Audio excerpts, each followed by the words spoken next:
The morning sun blazed mercilessly across the Arizona Badlands as Sarah Chen crouched beside the limestone outcrop, her trowel scraping against centuries of sediment.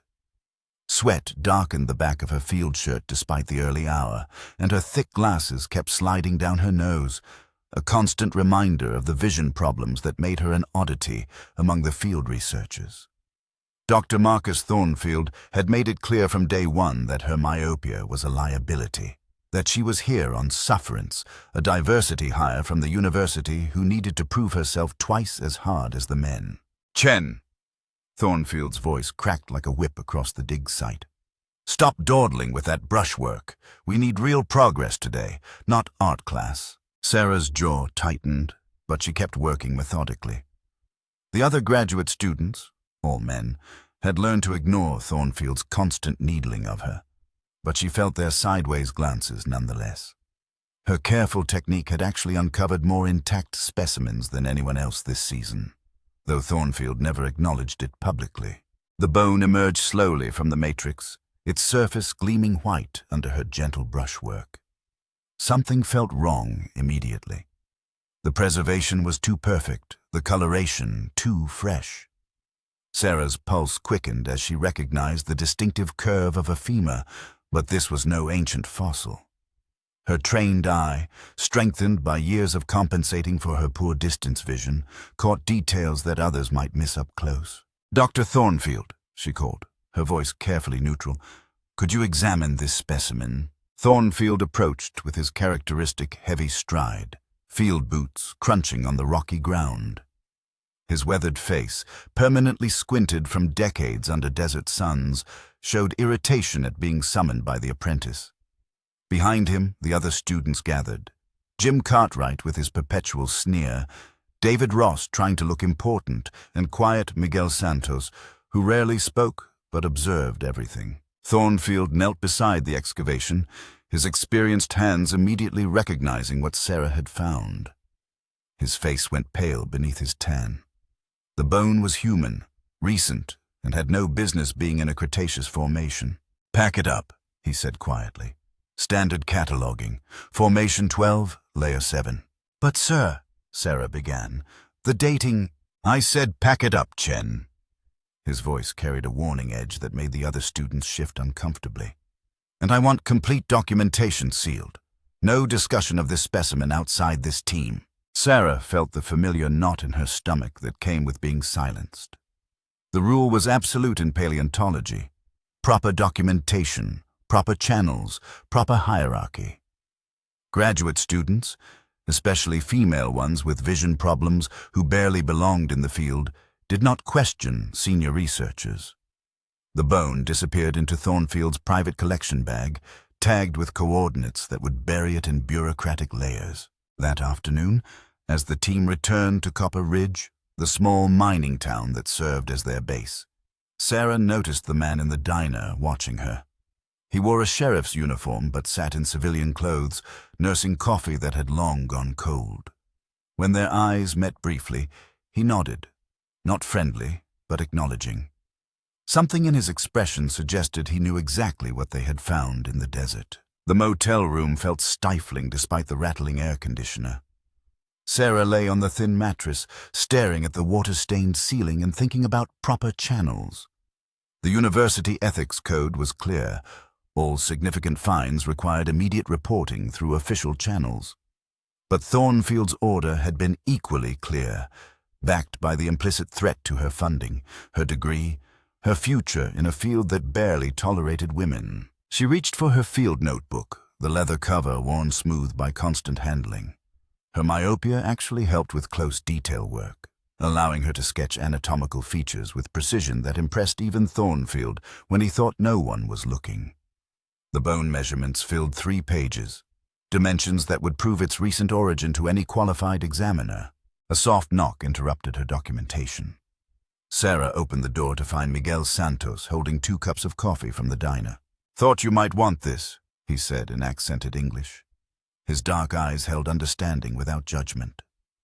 "Long day in the field." Sarah accepted the coffee gratefully. Miguel had worked construction before returning to school, and his weathered hands showed the calluses of real labor. Unlike the other graduate students, he treated her as an equal rather than an obstacle to his own advancement. "The specimen today," Miguel said carefully, settling into the room's single chair. "It troubles you." "All specimens require proper documentation," Sarah replied, testing whether he could be trusted with her doubts. Miguel nodded slowly. "My grandfather worked mines in Sonora. Sometimes miners find things that are not mineral, things that make officials nervous." He paused, studying her face. Officials prefer such things to disappear quietly. Sarah felt a chill despite the desert heat. What happened to those miners? The smart ones learned to see only what they were supposed to see. Miguel set down his cup. "But sometimes smart is not enough. Sometimes there are witnesses who remember what should be forgotten." The implication hung between them like smoke. Someone in Copper Ridge knew about recent burials in the desert, knew that a paleontology team might uncover inconvenient evidence. The sheriff's acknowledgement at the diner suddenly made more sense. Not curiosity about their research, but monitoring of their discoveries. Sarah opened her notebook again, this time to a different section where she kept personal observations separate from official field notes. Miguel watched without comment as she wrote a detailed account of the day's find, including her concerns about the dating discrepancy. If proper channels were compromised, she needed her own record. "There is something else," Miguel said quietly. "Jim Cartwright has been asking questions in town. About you specifically. About your background, your family connections." Sarah's pen paused over the paper. Cartwright's hostility had seemed like typical graduate school competition, but targeted inquiry suggested something more calculated. "What kind of questions? Whether you have family in law enforcement, whether you might have connections to federal agencies." Miguel's expression grew troubled. "The locals are not friendly to such questions, but they remember who asks them." The pieces began forming a disturbing pattern. The bone in the Cretaceous formation was not random. Someone had used the paleontology dig as cover for disposal, counting on academic discretion to avoid official scrutiny. Thornfield's immediate suppression suggested either complicity or coercion. And now her own background was under investigation by someone who should have been her colleague. Sarah closed the notebook and secured it in her field bag. The proper channel would be to report her concerns to the university administration, but that route required evidence she was forbidden to document officially. The alternative was to trust her observations and act independently, a violation of every protocol that governed her precarious position in the program. Miguel stood to leave, then paused at the door. "My grandmother had a saying. Sometimes the eyes that see poorly in the distance see most clearly what is close at hand." He smiled slightly. "Sleep well, Sarah Chen. Tomorrow brings new discoveries." Alone again, Sarah sat by the window watching the lights of Copper Ridge flicker in the desert night. Her thick glasses reflected the neon motel sign, distorting her view of the distance but sharpening her focus on immediate concerns. The bone existed, documented in her private notes, with measurements that proved its recent origin. The questions about her background suggested someone feared she might pursue official channels despite Thornfield's prohibition. She made her decision with the calculated risk-taking that had brought her this far, despite systemic obstacles. Tomorrow she would begin her own investigation, using the systematic methodology that made her an effective researcher. The proper channels could wait until she understood what she was reporting and to whom she could safely report it. The desert wind rattled her window as Sarah prepared for sleep. Field clothes laid out for another day of officially finding nothing while privately documenting everything. Her myopia might make her an imperfect field researcher by conventional standards, but it had trained her to examine closely what others might overlook. Tomorrow she would put that training to use. In the distance, a pair of headlights moved slowly along the road between the dig site and town. Too late for casual traffic, too purposeful for random travel. Sarah adjusted her glasses and watched until the lights disappeared, then made a final entry in her notebook. Day 1. Surveillance confirmed. The morning briefing took place under the canvas shelter that served as the dig's field headquarters, with Thornfield standing like a general before his troops. Sarah noticed how he positioned himself with the rising sun at his back, forcing the graduate students to squint as they listened. The tactical advantage was subtle but deliberate, another reminder of who controlled their circumstances. "Today we focus on the established grid sections," Thornfield announced, consulting his clipboard with theatrical precision. "Chen, you'll work Sector 9, the limestone exposure near the access road." His eyes found hers with calculating coldness. Close supervision required for quality control. Sarah felt the familiar burn of public humiliation. Sector 9 was the least promising area of the dig, traditionally assigned to undergraduate volunteers as busy work.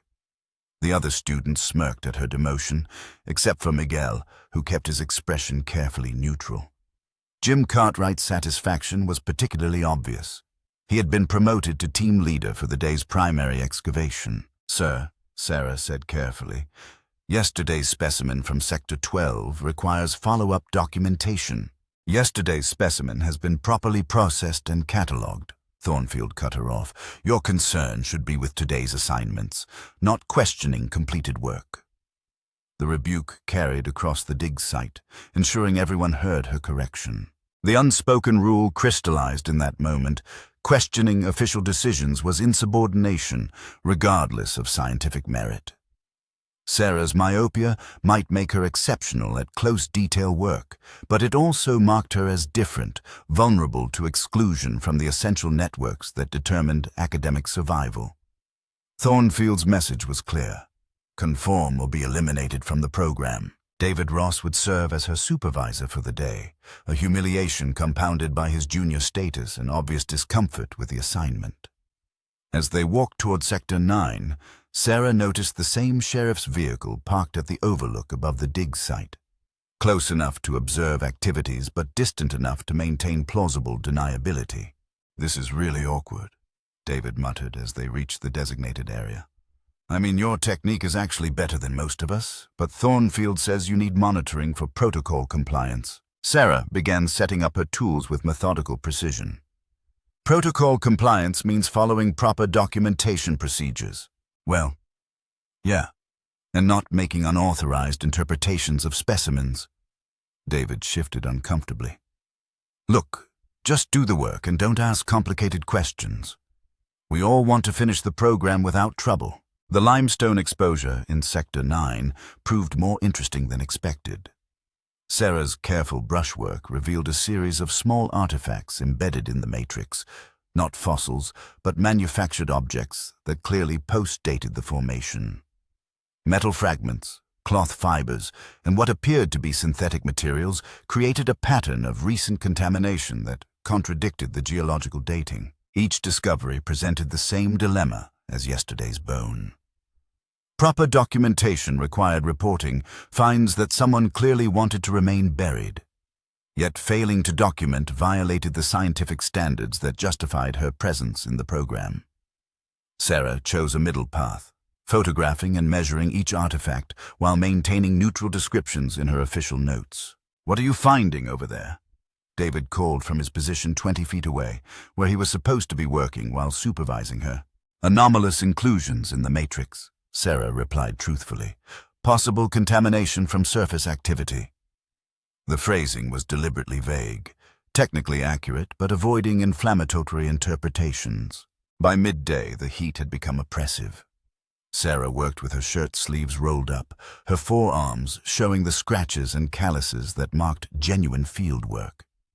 Her thick glasses fogged regularly in the humidity, requiring constant cleaning that slowed her progress but allowed time for careful observation. The pattern of artifacts suggested systematic burial rather than random contamination. Someone had used this area as a disposal site multiple times, counting on the remote location and academic oversight to prevent discovery. The paleontology dig provided perfect cover. Any finds would be handled through university channels that could be influenced or suppressed. "Chen!" Thornfield's voice carried across the dig site with sharp authority. "Report to headquarters immediately." Sarah felt her stomach drop. The summons sounded official, formal in a way that suggested serious consequences. She gathered her tools and notes, acutely aware of David's nervous expression as he watched her respond to the call. Thornfield waited beside a folding table where her morning's documentation lay spread for inspection.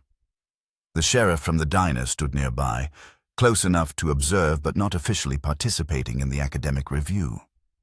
Sarah recognized the careful choreography of plausible deniability. "These field notes show concerning irregularities," Thornfield began, his voice pitched to carry across the dig site.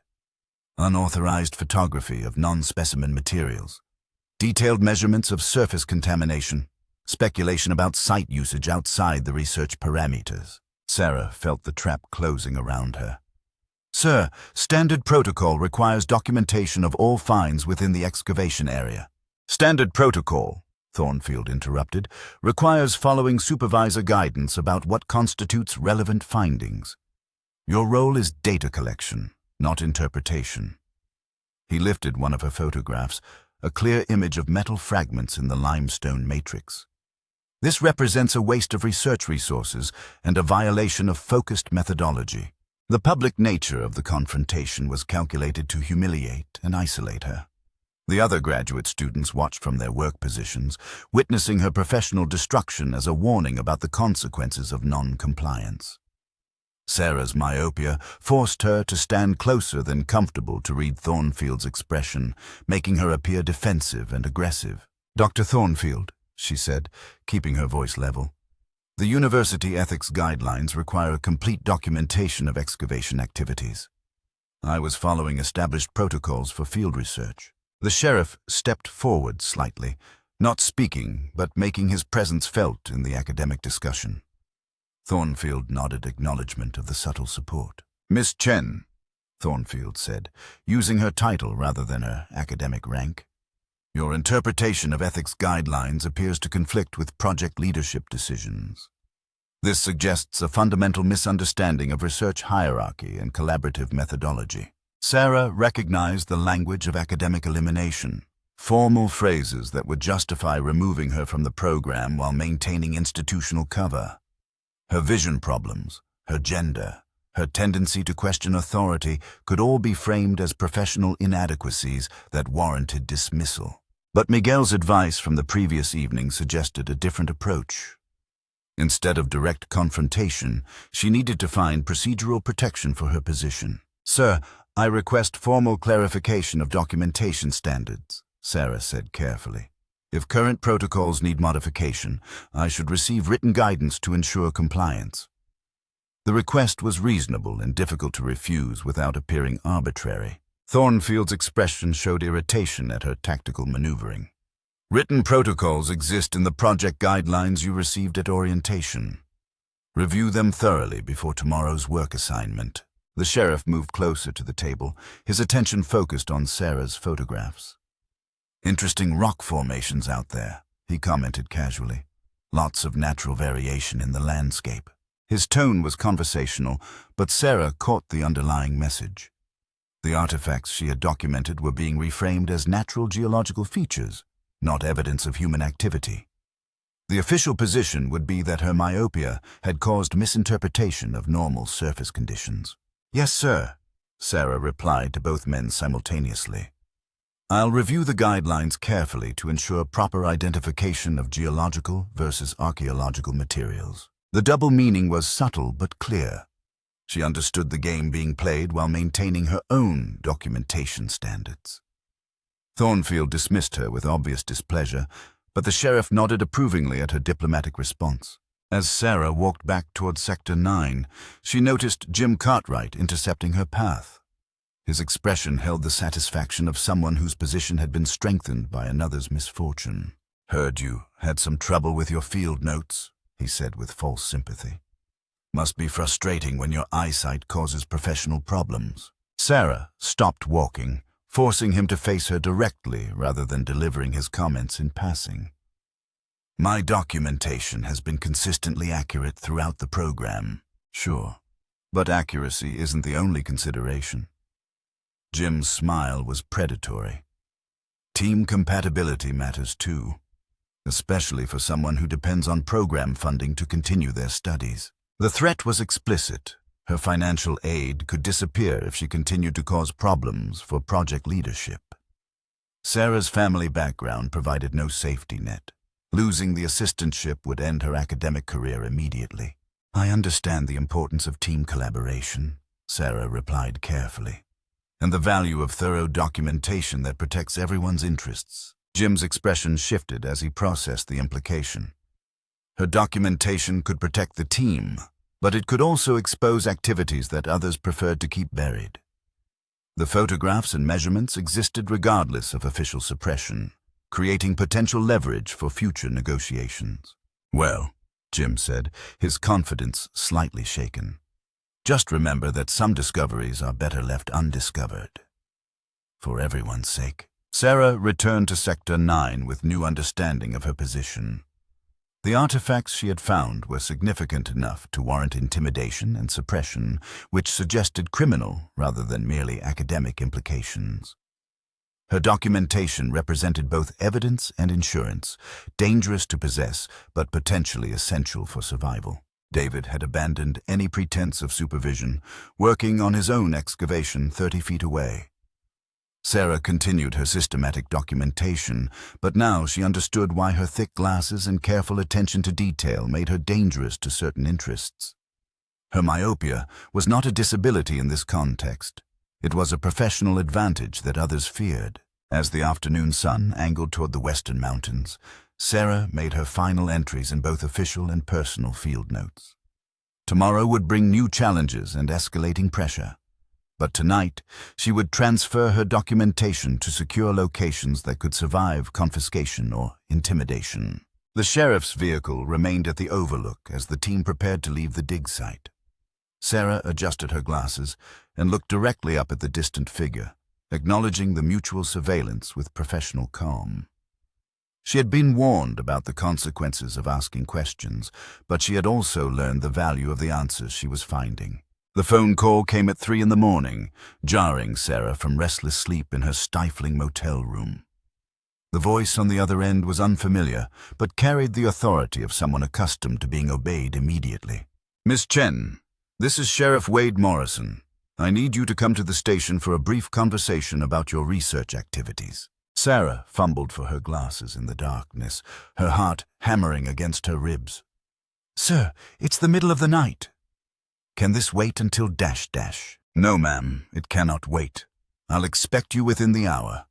The line went dead before she could respond. The Copper Ridge Sheriff's Station occupied a converted storefront on the town's main strip, its windows glowing harsh, fluorescent white against the desert darkness.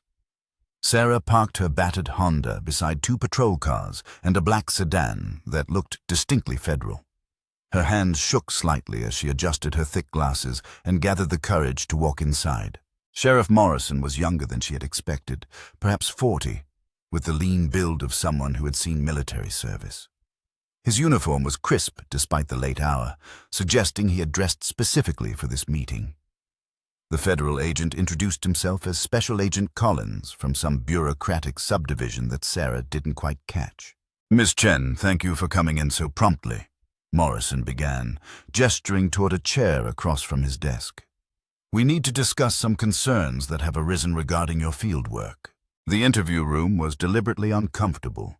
Harsh lighting that made Sarah squint despite her glasses, metal chairs that conducted the air conditioning's chill, and the constant awareness of being recorded by equipment she couldn't see but knew was present. "Your documentation practices have attracted attention," Agent Collins continued, consulting a file that seemed surprisingly thick for 3 days of dig work. "Specifically, your tendency to photograph and catalog materials outside the stated research parameters." Sarah chose her words carefully. "I follow standard archaeological documentation protocols as taught in my graduate program." Morrison leaned forward, his expression shifting from official courtesy to something more personal. "Miss Chen, let me be direct. This county has agreements with the university regarding research activities in our jurisdiction. Those agreements include specific limitations on what gets documented and reported." The revelation hit like a physical blow. The dig wasn't just academically compromised. It was operating under official constraints that made her documentation potentially criminal. Sarah felt the trap closing around her from directions she hadn't even considered. "I wasn't aware of any special limitations," she said truthfully. "Dr. Thornfield should have briefed his team on local protocols," Collins replied, making a note in his file. "But your background check raised some additional concerns that require clarification." Sarah's blood went cold. Background check. Morrison opened a different folder, revealing information that made her stomach lurch. Her father's military service record, her undergraduate research on forensic archaeology, her graduate thesis proposal on using paleontological techniques for crime scene analysis. Details that painted her as exactly the wrong person to stumble across inconvenient evidence.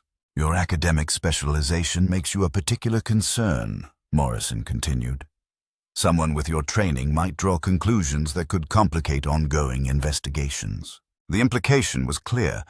They knew she had the skills to identify the artifacts as evidence of criminal activity. Her myopia, which forced her to examine everything closely, combined with forensic training to make her observations professionally credible and legally dangerous. "Sheriff Morrison," Sarah said carefully, "I'm just a graduate student trying to complete my degree requirements. I have no interest in complications." Collins smiled without warmth. "That's exactly what we hope to hear. Because we have a proposition that could benefit everyone involved." The arrangement they outlined was elegantly simple and utterly corrupting. Sarah would continue her work on the dig, but her documentation would be filtered through official channels that could redact sensitive materials. In exchange, she would receive additional funding for her graduate studies and guaranteed placement in a prestigious postdoctoral position. "The alternative," Morrison added quietly, "is that your visa status comes under review for academic misconduct. International students have very little protection when universities withdraw their support." Sarah felt the walls closing in from every direction. Her student visa depended on maintaining good standing in the graduate program, but her program position now depended on complicity with suppression of evidence. The financial incentives were substantial enough to seem generous, but they came with obligations that would compromise her professional integrity permanently. "I need time to consider this offer," Sarah said. "Of course," Collins replied, "but understand that time is limited. We need your decision before tomorrow's fieldwork begins." The drive back to the motel passed in a blur of desert darkness and racing thoughts. Sarah's academic training had prepared her for many challenges, but not for navigating corruption that reached from local law enforcement through federal agencies into university administration. Her myopia seemed like a perfect metaphor. She could see immediate details clearly, but the larger picture remained dangerously obscure. Back in her room, Sarah spread her documentation across the narrow bed and tried to assess her real position. The photographs and measurements represented evidence of criminal activity, but possessing that evidence now appeared to be more dangerous than the original crimes. Her foreign student status made her vulnerable to deportation, while her specialized knowledge made her too dangerous to ignore. A soft knock interrupted her analysis. Miguel stood in the hallway holding 2 cups of coffee and wearing an expression of deep concern. "I saw the sheriff's car at your motel," he said quietly. "Are you in trouble?" Sarah let him inside, grateful for any friendly presence in the isolation that was closing around her. Miguel's weathered face showed genuine worry as he took in her scattered documentation and obvious distress. "They want me to cooperate with evidence suppression," Sarah said simply. "Official cooperation with financial incentives and professional advancement." Miguel nodded grimly. "My grandfather faced similar choices in the mines. Officials who offered good money for forgetting inconvenient discoveries." He sipped his coffee thoughtfully. "What did your grandfather choose?" "He took the money and stayed silent for 20 years, Miguel replied. "But he also kept his own records, hidden where officials could not find them. When the time was right, those records protected his family from retaliation." Sarah understood the suggestion. Accept the arrangement publicly while maintaining private documentation that could provide future protection or leverage. The approach required careful balance, enough compliance to avoid immediate danger, enough independence to preserve long-term options. There is something else you should know, Miguel continued. Jim Cartwright has been meeting with Sheriff Morrison regularly since the dig began. Their relationship predates your arrival here. The revelation added another layer to the conspiracy. Cartwright wasn't just a competitive graduate student. He was positioned as an insider who could monitor and influence the team's activities. His hostility towards Sarah made more sense now. She represented a threat to an arrangement that benefited his own advancement. "Miguel, why are you helping me?" Sarah asked directly. He was quiet for a long moment, staring out the window at the desert night. "My grandmother used to say that truth is like water. It finds cracks in any barrier and eventually breaks through. But sometimes it needs help finding those cracks." Sarah gathered her documentation and secured it in her field bag. The decision was clearer now. She would accept the arrangement publicly while maintaining her private records and continuing her investigation through more careful channels. The approach was risky, but her alternatives had been eliminated by forces beyond her control. "Tomorrow I become officially cooperative," Sarah said. "But unofficially, I keep asking questions." Miguel smiled approvingly. "Questions are not forbidden if they are asked quietly and answered carefully." He stood to leave, then paused at the door. "One more thing. There are people in town who remember things that officials prefer forgotten. If you need allies, look for those who have lived here longest and spoken least." Alone again, Sarah prepared for a few hours of sleep before facing the new reality of her situation. The arrangement with Morrison and Collins would provide cover for continued research, but it would also mark her as compromised in ways that could haunt her entire career. Her myopia had made her valuable as a close observer, but it had also made her vulnerable to forces that operated beyond her range of vision. She made final entries in her private field notes, documenting the late-night meeting and the terms of cooperation that had been imposed rather than chosen. Tomorrow she would begin the delicate process of serving multiple masters while protecting her own interests and integrity. The desert wind rattled her window as Sarah finally settled into restless sleep, field clothes laid out for another day of officially finding nothing while privately documenting everything that mattered. Her thick glasses sat on the nightstand, ready to help her see clearly through whatever deceptions the new day would bring. Dawn brought an unexpected visitor to the dig site, a woman in her 70s with silver hair braided down her back and hands that showed decades of desert work. She introduced herself to the team as Elena Vasquez, a local historian documenting traditional land uses for the County Historical Society. Thornfield welcomed her with the forced politeness reserved for civilian intrusions into academic work. "I've been mapping old mining claims and burial sites," Elena explained, her voice carrying the authority of someone who had lived in Copper Ridge since childhood. "Your excavation is in an area with significant cultural history that should be properly recorded." Sarah noticed Elena's eyes lingering on her work area, taking in the careful documentation and photographic equipment with the assessment of someone who understood their significance. When their gazes met briefly, Elena nodded almost imperceptibly, a recognition that passed between them like a shared secret. Thornfield's discomfort was obvious. "Miss Vasquez, our research focuses on geological formations from the Cretaceous period. I doubt there's any overlap with historical land usage." "Oh, but there is," Elena replied mildly. "This area has been used for burials going back generations, first by the Apache, then by miners who died in accidents, and more recently by—" She paused delicately. "Well, let's say by people who needed discreet resting places." The implicit threat was elegant and unmistakable. Elena possessed knowledge that could expose the entire arrangement between the dig team, local law enforcement, and federal authorities. Her presence transformed the dynamic of the excavation site from academic research to historical documentation that carried legal weight. Jim Cartwright moved closer to Thornfield, his expression showing the concern of someone whose careful plans were being disrupted by unexpected variables. Sarah continued working methodically while listening to the conversation, her thick glasses allowing her to monitor both her excavation and the subtle power struggle taking place nearby. "Mrs. Vasquez," Cartwright interjected, "I'm sure the university would be happy to coordinate with your historical research through proper administrative channels." Eleanor's smile was sharp as obsidian. "Young man, I've been documenting this county's history since before you were born. I don't require administrative permission to record what's happening on public land." The confrontation escalated quickly.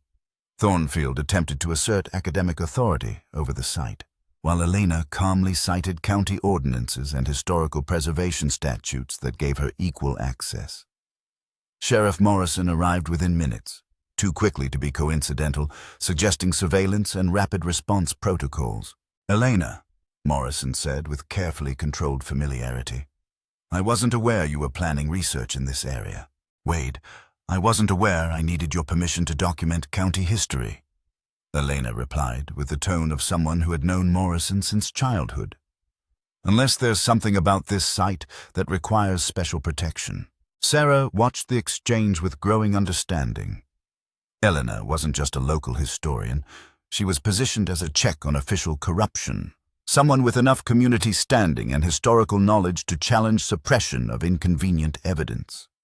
Her arrival represented the emergence of local resistance to outside manipulation. Morrison's radio crackled with coded communications that brought additional personnel to the site. Within an hour, the excavation area was surrounded by law enforcement officials who maintained professional courtesy while establishing clear control over access and documentation. The message was unmistakable. Cooperation with official directives was no longer optional. "Dr. Thornfield," Agent Collins announced, appearing with the same federal authority that had intimidated Sarah the previous night. "We need to discuss some security concerns that have arisen regarding your research activities." The public nature of the confrontation was calculated to demonstrate federal oversight to both the university team and local observers. Sarah found herself at the center of attention as Collins approached her work area with obvious interest in her documentation methods. "Miss Chen, I understand you've had concerns about proper protocols for archaeological documentation," Collins said, his tone suggesting official benevolence. "We've arranged for additional resources to ensure your research meets the highest professional standards." The additional resources materialized as a federal observer, a young woman in civilian clothes who carried herself with the rigid posture of military training. She introduced herself as Dr. Jennifer Walsh, a government archaeologist assigned to provide technical support for university research activities. Sarah recognized the appointment as sophisticated surveillance. Walsh would monitor every aspect of her work while maintaining the fiction of academic collaboration. The arrangement provided official cover for suppression while eliminating any possibility of independent documentation. Elena Vasquez observed these developments with the calculating attention of someone who had witnessed decades of official manipulation. She moved through the site taking photographs and making notes with the methodical thoroughness that matched Sarah's own approach. When their paths crossed near the limestone exposure, Elena spoke quietly without looking directly at her. "Sometimes the most important discoveries happen away from official attention," Elena murmured. "Old mining tunnels provide excellent storage for historical materials that require protection." The suggestion was delivered so casually that it could pass for general conversation about local geography. But Sarah understood the offer of assistance and secure storage for documentation that needed to survive official suppression. Elena was providing the local connections that could protect evidence from federal interference. The day's work proceeded under intense supervision that made normal excavation impossible. Every measurement was reviewed, every photograph required approval, and every field note was examined before recording. Sarah adapted by working more slowly and methodically, using the imposed oversight to disguise her continuing assessment of the site's actual significance. Dr. Walsh proved to be professionally competent but ideologically compromised. Her archaeological training was evident in her technical comments, but her loyalty to federal directives overrode scientific objectivity. She praised Sarah's technique while redirecting her attention away from the most significant finds. "Your attention to detail is exceptional," Walsh commented during the afternoon heat, "but remember that our focus should remain on paleontological specimens rather than incidental materials that might confuse the research objectives." Sarah nodded compliance, while privately noting the locations of additional artifacts that Walsh was systematically ignoring.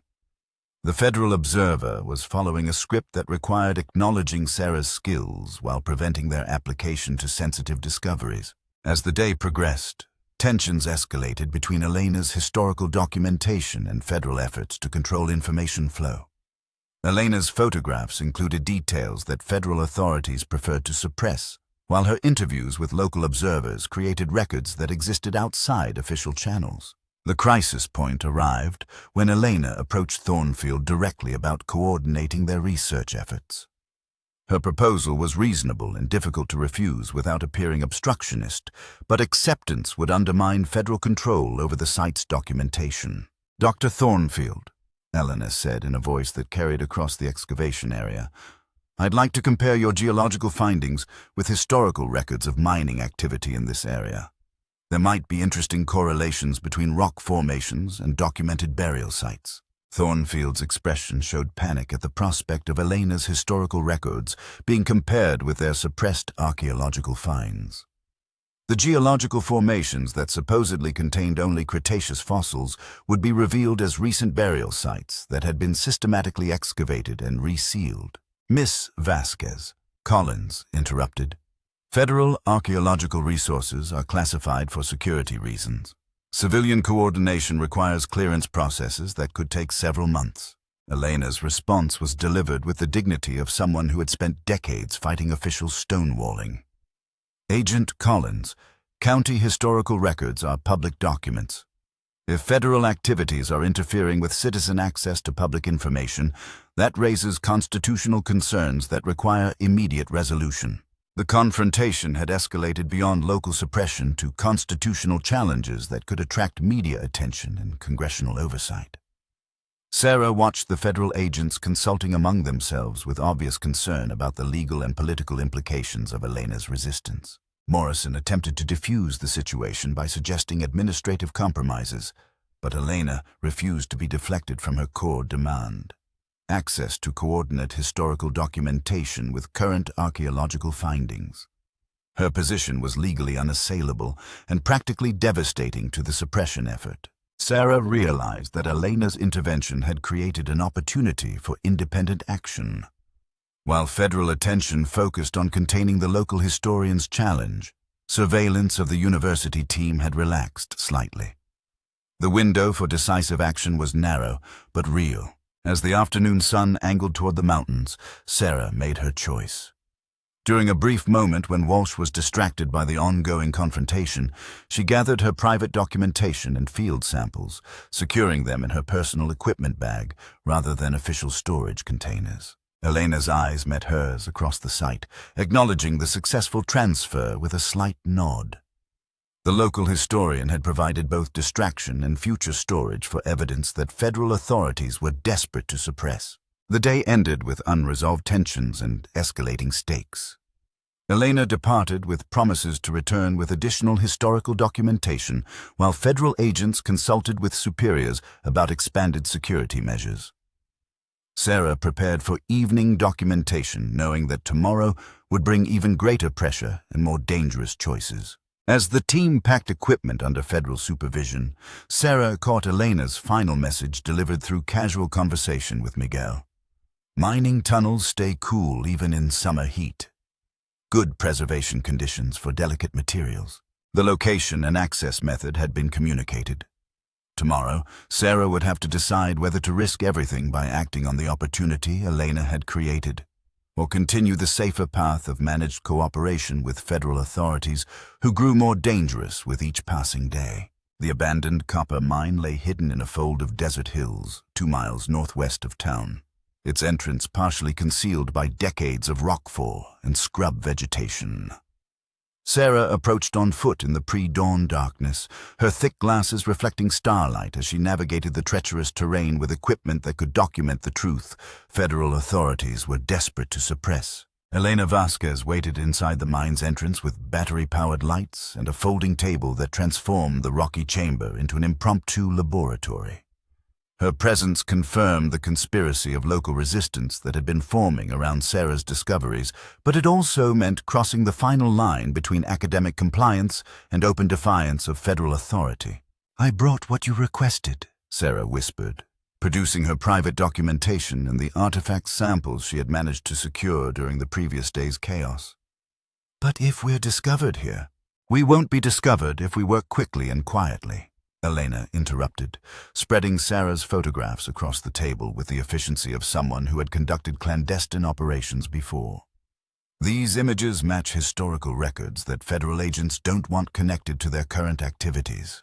The correlation was devastating and undeniable.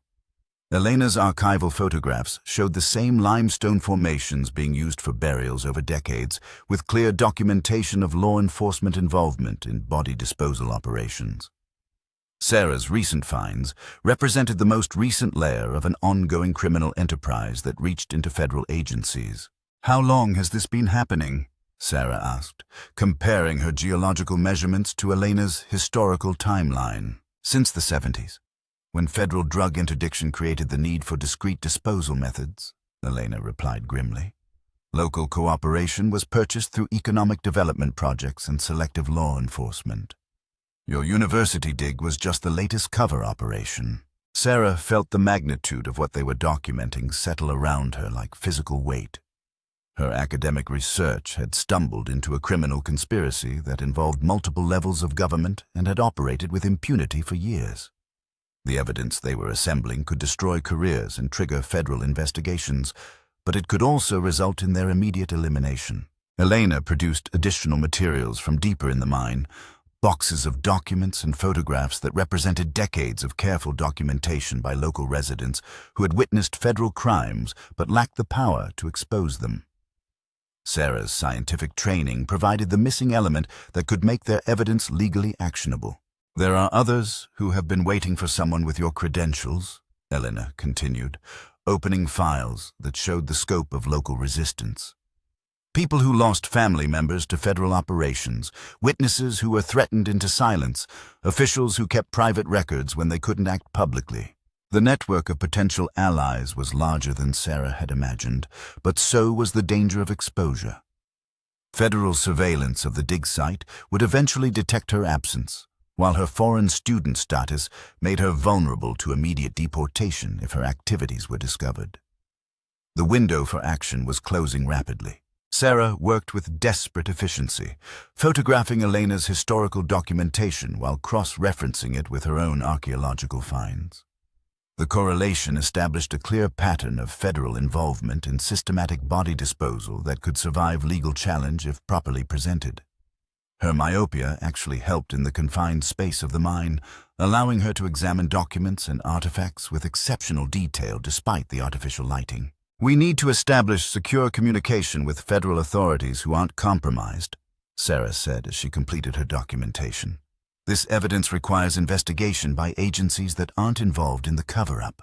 Elena's expression showed the skepticism of someone who had dealt with federal corruption for decades. "Child, there may not be any federal authorities who aren't compromised. This operation has been protected at levels that reach into Washington." The implication was sobering, but probably accurate. Sarah's academic training had prepared her to work within institutional frameworks, but those frameworks appeared to be corrupted beyond repair. Independent action was her only remaining option, but it required resources and connections that exceeded her capabilities as a foreign graduate student. "There is another possibility," Elena continued thoughtfully. "International pressure sometimes succeeds where domestic resistance fails. Your student visa connects you to institutions that federal agencies can't control directly." The suggestion offered a potential path forward. Sarah's university had international partnerships and exchange programs that operated independently of federal oversight.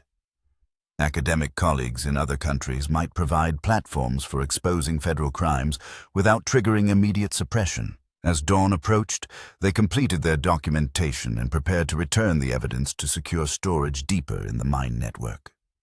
Elena had established protocols for protecting materials that could survive federal raids while remaining accessible for future legal proceedings. The system had been refined through years of resistance to official corruption. "Sarah," Elena said as they prepared to separate, "you understand that after today, there's no returning to your previous life. Federal authorities won't allow you to simply resume academic work after documenting their crimes." Sarah adjusted her thick glasses and looked directly at the older woman. I understood that when I decided to document the truth instead of accepting their arrangement. Some discoveries change everything, whether we want them to or not. The return journey to town required extreme caution, as federal surveillance would be heightened by her unexplained absence from the motel. Sarah approached from the east, using terrain features to avoid observation posts that had been established around Copper Ridge. Her academic training and fieldwork proved valuable for evading detection by authorities who underestimated her practical capabilities. Miguel waited in the motel parking lot with obvious concern for her safety and the success of her mission.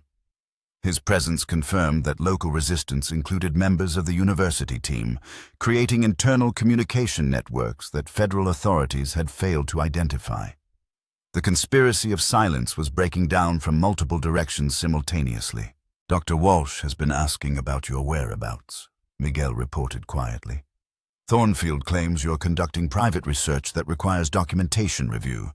They're planning some kind of formal intervention this morning. Sarah understood the implications. Federal authorities were moving to assert complete control over her activities before she could expose their criminal operations.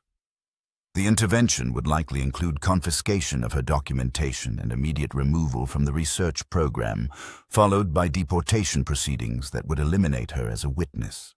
Miguel, I need you to contact university administration through channels that bypass Thornfield's authority, Sarah said urgently. Tell them I'm requesting emergency academic protection for research that involves potential criminal activity. The request would trigger institutional protocols for protecting academic freedom, creating legal obstacles to federal suppression while establishing official records of her concerns. Universities had procedures for dealing with research that uncovered sensitive materials, though those procedures had never been tested against systematic federal corruption. As they prepared for the day's confrontation, Sarah felt the weight of transformation that Elena had predicted. Her identity as a compliant graduate student was ending, replaced by something more dangerous but more authentic. A witness whose testimony could expose crimes that federal authorities believed they had successfully suppressed. The dig site awaited with increased security and obvious preparation for decisive action. Federal agents had established perimeter control while Dr. Walsh prepared documentation that would justify Sarah's immediate removal from the research program. The morning's work would determine whether evidence of federal crimes would be suppressed or exposed to international scrutiny. Sarah secured her remaining private documentation and prepared for the final confrontation with authorities who had underestimated both her capabilities and her determination.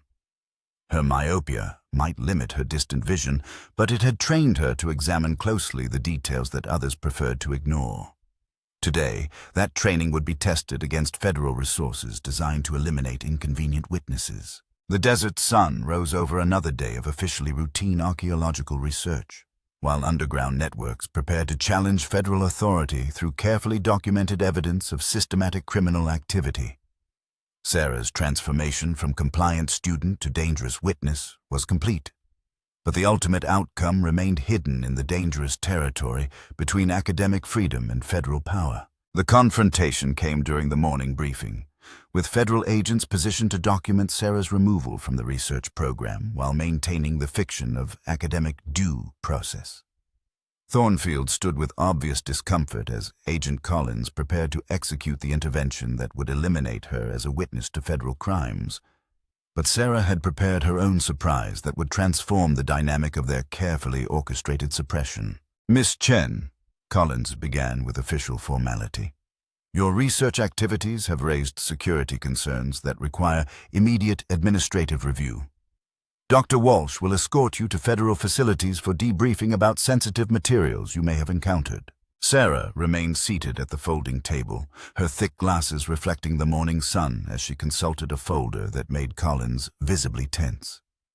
Agent Collins, before we proceed with any administrative actions, I should inform you that I've filed formal documentation with the International Association of Archaeological Sciences regarding potential violations of academic research protocols. The words fell like stones into still water, creating ripples of consequence that federal authorities had failed to anticipate. International academic organizations operated beyond the reach of domestic suppression, while their investigative procedures could expose federal crimes to global scrutiny that would be impossible to contain. Collins' expression shifted from confident authority to calculated concern. Miss Chen, international organizations have no jurisdiction over domestic research activities conducted under federal oversight. Actually, they do have jurisdiction over academic misconduct that involves foreign researchers, Sarah replied, producing documents that confirmed her formal complaint had been received and logged for investigation. Particularly when that misconduct involves suppression of evidence related to criminal activity. Elena Vasquez emerged from behind the canvas shelter where she had been waiting with additional documentation that transformed the morning briefing into a formal confrontation between federal authority and international academic oversight. Her presence confirmed that Sarah's actions had coordinated support that exceeded federal capacity for immediate suppression. "Agent Collins," Elena said with the dignity of someone who had spent decades preparing for this moment, "I've also filed documentation with the United Nations Working Group on Enforced Disappearances regarding systematic disposal of human remains in this area. Their investigation protocols include protection for witnesses and evidence that domestic authorities have been unable or unwilling to preserve." The federal agents consulted among themselves with obvious alarm at the scope of international involvement that Sarah and Elena had triggered through their coordinated resistance. Domestic suppression operations were ineffective against global academic and human rights organizations that operated independently of federal control. Dr. Walsh attempted to maintain her cover as an academic observer, but her military bearing became obvious under pressure from international oversight that she had no training to manage. "These international complaints are based on misinterpretation of normal archaeological findings," she said with decreasing confidence. Sarah opened her documentation folder and spread photographs across the table where everyone could see the evidence that federal authorities had failed to suppress. "Dr. Walsh, these photographs show systematic burial patterns that correlate with missing persons reports dating back decades. International investigators will determine whether they represent normal archaeological findings or evidence of criminal activity." The photographic evidence was devastating and undeniable. Elena's historical documentation provided context that established federal involvement, while Sarah's scientific analysis proved the recent origin of remains that contradicted geological dating. Together, they had assembled a case that could survive legal challenge from any domestic authority. Thornfield finally found his voice, though it carried the strain of someone whose career was collapsing around him. "Miss Chen, you've exceeded your authority as a graduate student and violated research protocols that govern this excavation." "Dr. Thornfield," Sarah replied with newfound confidence, "I've followed international standards for archaeological documentation that supersede local protocols when those protocols conflict with scientific ethics. My graduate program specifically requires adherence to global professional standards rather than regional variations that may compromise research integrity." The argument was legally sophisticated and professionally unassailable. Sarah's academic training had provided the knowledge needed to navigate international oversight systems that federal authorities couldn't manipulate through domestic pressure. Her foreign student status, initially a vulnerability, had become a source of protection through global academic networks. Miguel stepped forward with additional support that demonstrated the breadth of resistance that had developed around Sarah's discoveries. "Dr. Thornfield, several graduate students have also filed complaints with the university administration regarding suppression of research findings and intimidation of team members. The Graduate Student Association has requested formal investigation of research misconduct. The coordination was perfect and devastating. While federal authorities had focused on suppressing Sarah's individual resistance, local networks had been organizing broader challenges to their operations through multiple channels simultaneously.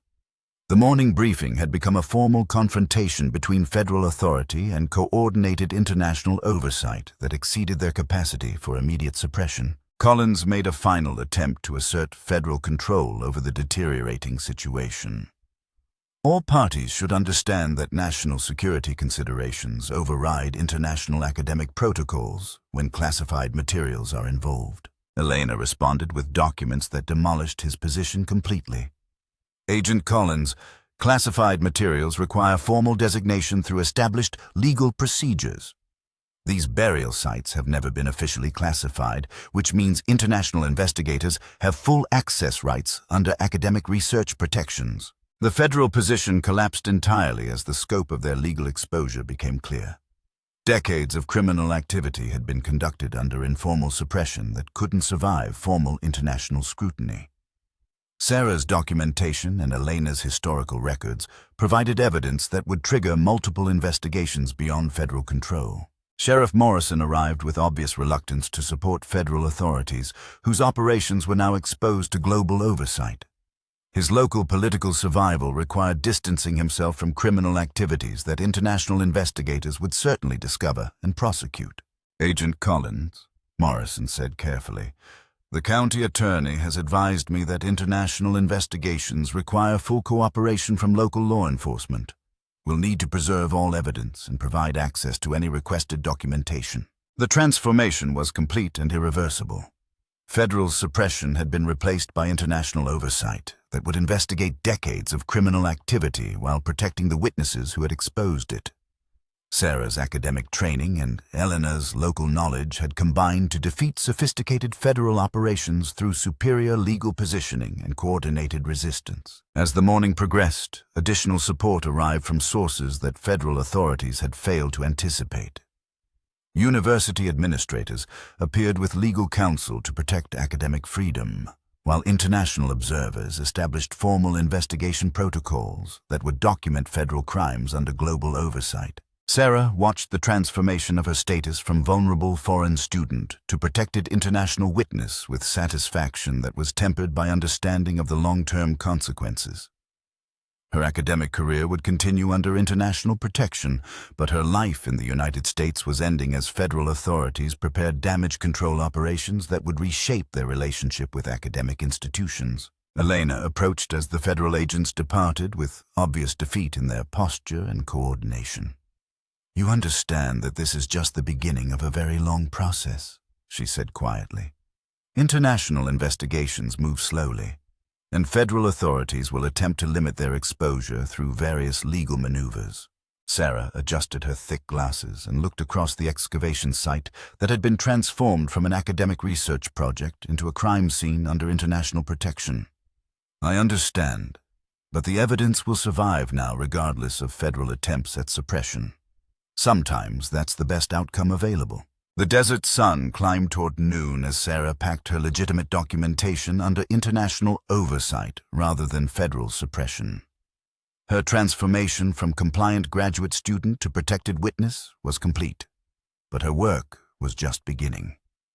The evidence she had preserved would fuel investigations that could continue for years, gradually exposing the full scope of federal criminal activity that had operated with impunity until her myopic attention to detail had revealed the truth. Miguel helped her secure the materials that would accompany her to international facilities, where her testimony would be recorded under global protection. "Your thick glasses saw what others missed," he said with respectful admiration. "Sometimes the eyes that see poorly at distance see most clearly what is close at hand." Sarah smiled at the repetition of his grandmother's wisdom, understanding now that her supposed disability had become her greatest professional asset. Academic training had taught her to examine evidence carefully, but personal necessity had taught her to look closely at what others preferred to ignore. The combination had made her dangerous to federal authorities who depended on academic compliance for their criminal operations. As the team prepared for transition to international oversight, Sarah made final entries in field notes that would become part of historical records, documenting the exposure of systematic federal crimes. Her documentation had evolved from private insurance to official evidence that would reshape the relationship between academic institutions and federal authority. The desert wind carried the scent of distant mountains as Sarah concluded her work at the site where her academic career had been transformed into something larger and more consequential. International protection would allow her to complete her graduate studies while serving as a witness in investigations that could continue for decades, gradually exposing the full scope of federal criminal activity that had operated successfully until her careful attention to detail had revealed the truth that others had been paid to ignore.